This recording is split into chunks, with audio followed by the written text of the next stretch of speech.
مہرین اور عائشہ ایک ہی اسکول میں پڑھتی تھیں۔ دونوں پڑھائی میں بھی بہت اچھی تھیں۔ دونوں کے گھر ساتھ ساتھ تھے، اس لیے وہ اسکول اکٹھے آتی جاتی تھیں۔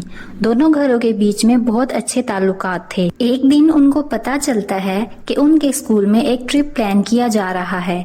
یہ سن کر وہ دونوں بہت خوش ہوتی ہیں کیونکہ دونوں کو گھومنے کا بہت زیادہ شوق تھا۔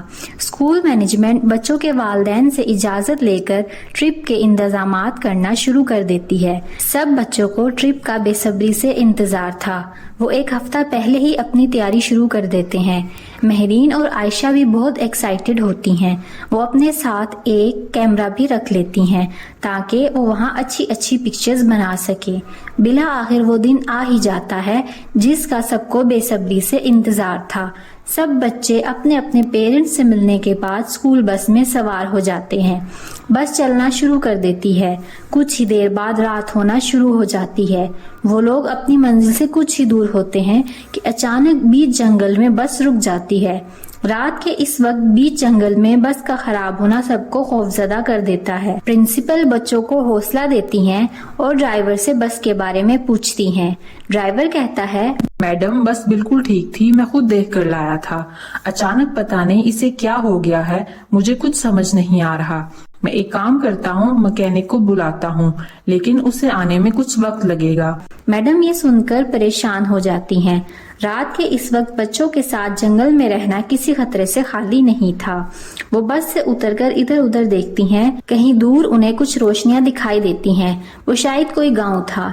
میڈم سوچتی ہیں اس جنگل میں بچوں کے ساتھ رکنے سے بہتر ہے کہ اس گاؤں میں کسی کے گھر پناہ لے لی جائے۔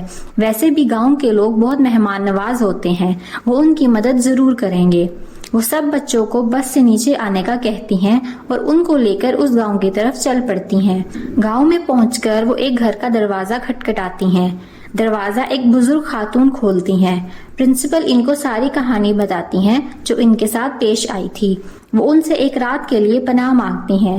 وہ بزرگ خاتون انہیں اندر آنے کا کہتی ہیں اور سب کو ایک کمرے میں بٹھا دیتی ہیں۔ میڈم بہت خوش ہوتی ہیں کیونکہ انہیں جلد ہی ایک پرسکون گھر مل جاتا ہے۔ تھوڑی ہی دیر بعد وہ سب کے لیے ٹھنڈا شربت لے کر آتی ہیں جسے سب فوراً پی لیتے ہیں۔ ان سب میں مہرین اور عائشہ بہت ڈری سہمی ہوئی ہوتی ہیں۔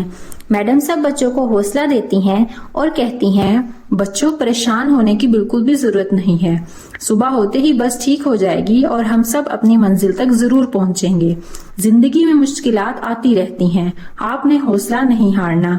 ابھی کچھ ہی وقت گزرتا ہے کہ وہ بزرگ خاتون سب کے لیے کھانا لے کر آتی ہیں۔ سب بچے بہت بھوکے ہوتے ہیں اس لیے جلدی کھانا شروع کر دیتے ہیں، لیکن مہرین اور عائشہ کے ڈر کے مارے ساری بھوک ختم ہو چکی ہوتی ہے۔ وہ بزرگ خاتون کھانا دے کر باہر چلی جاتی ہیں۔ سب لوگ کھانا کھاتے ہی سو جاتے ہیں مگر مہرین اور عائشہ جاگ رہے ہوتے ہیں۔ مہرین عائشہ سے کہتی ہے، عائشہ پتہ نہیں یہ لوگ اتنی جلدی کیسے سو گئے، مجھے نہ تو بھوک لگ رہی ہے اور نہ ہی نیند آ رہی ہے، عجیب سی حالت ہو رہی ہے۔ عائشہ اسے تسلی دیتی ہے اور لیٹنے کا کہتی ہے۔ وہ دونوں ہی آنکھیں بند کر کے لیٹ جاتی ہیں۔ تھوڑی دیر بعد وہ بزرگ خاتون اندر آتی ہے تو سب سو رہے ہوتے ہیں۔ وہ کسی کو فون ملاتی ہیں اور کہتی ہیں، میں نے اپنا کام کر دیا ہے۔ بے ہوشی کی دوا کھاتے ہی سب سو گئے ہیں اور صبح سے پہلے نہیں اٹھنے والے۔ مہرین اور عائشہ یہ سب سن کر سن رہ جاتی ہیں۔ دونوں کو ڈر کے مارے پہلے ہی برا حال تھا، اب وہ مزید گھبرا جاتی ہیں۔ وہ دونوں کھانا نہ کھانے کی وجہ سے بچ گئی تھیں مگر وہاں سے نکلنا انہیں ناممکن لگ رہا تھا۔ جیسے ہی وہ بزرگ خاتون کمرے سے باہر جاتی ہیں، عائشہ فوراً سے اٹھ کر میڈم کو اٹھانے کی کوشش کرتی ہیں مگر میڈم مکمل بے ہوش ہوتی ہیں۔ مہرین دوسرے بچوں کو بھی اٹھانے کی پوری کوشش کرتی ہے مگر ناکام رہتی ہے۔ وہ دونوں اب بے بس ہو کر بیٹھ جاتی ہیں۔ ابھی کچھ ہی وقت گزرتا ہے کہ انہیں دوبارہ اسی عورت کی آواز سنائی دیتی ہے۔ وہ دوبارہ کسی سے فون پر بات کر رہی ہوتی ہے۔ وہ دونوں دروازے سے کان لگا کر بات سننے کی کوشش کرتی ہیں۔ وہ عورت کسی سے فون پر کہہ رہی ہوتی ہے کہ میں نے اپنا کام کر دیا ہے، اب تم بتاؤ تمہیں زندہ چاہیے یا پھر انہیں گردے اور آنکھیں نکال کر تمہیں دوں، لیکن ایک بات یاد رکھنا، دونوں کا ریٹ الگ الگ ہوگا۔ یہ سن کر تو جیسے ان دونوں کے ہوش اڑ جاتے ہیں۔ مہرین عائشہ سے کہتی ہے، دیکھو گھبرانے اور ڈرنے سے کچھ نہیں ہوگا، ہمیں ہمت دکھانی ہوگی ورنہ یہ عورت ہم سب کو مار دے گی۔ مہرین ہمت کر کے تھوڑا سا دروازہ کھول کر باہر دیکھتی ہے۔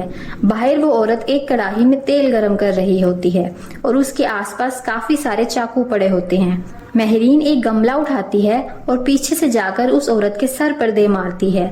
وہ عورت اس اچانک حملے کے لیے بالکل بھی تیار نہیں ہوتی اور لڑکھڑا کر گرم تیل میں گر جاتی ہے اور جل جاتی ہے۔ مہرین اور عائشہ فوراً پانی لے کر میڈم اور بچوں پر گراتی ہیں، جس سے انہیں ہوش آنے لگتا ہے۔ وہ دونوں میڈم کو سب کچھ بتاتی ہیں۔ میڈم فوراً سے بچوں کو لے کر بس کی طرف بھاگتی ہیں۔ وہاں ڈرائیور بھی ان کا پہلے سے انتظار کر رہا ہوتا ہے۔ وہ بس میں بیٹھ کر واپس چلے جاتے ہیں اور اپنا ٹرپ بھی کینسل کر دیتے ہیں۔ مہرین اور عائشہ کو اتنی بہادری دکھانے اور سب کی جان بچانے پر ایوارڈ بھی دیا جاتا ہے۔